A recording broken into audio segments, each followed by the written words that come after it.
मित्रों, सर्वप्रथम आप सबको हल छठ व्रत की हार्दिक शुभकामनाएं।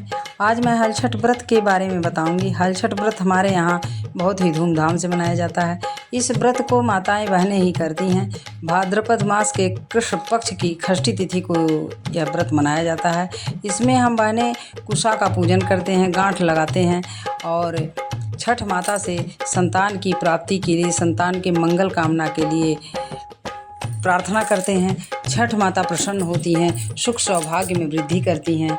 जिसके संतान न हो उसे संतान की प्राप्ति होती है और हमारी छठ माता सबके मनोकामना को पूर्ण करती हैं। आप भी इस व्रत को करिए और माता को प्रसन्न करें, लाभ उठाएं, स्वस्थ रहें, प्रसन्न रहें। यही मेरी मनोकामना है, मेरी हार्दिक शुभकामनाएं हैं। तो बोलिए छठ माता की जय।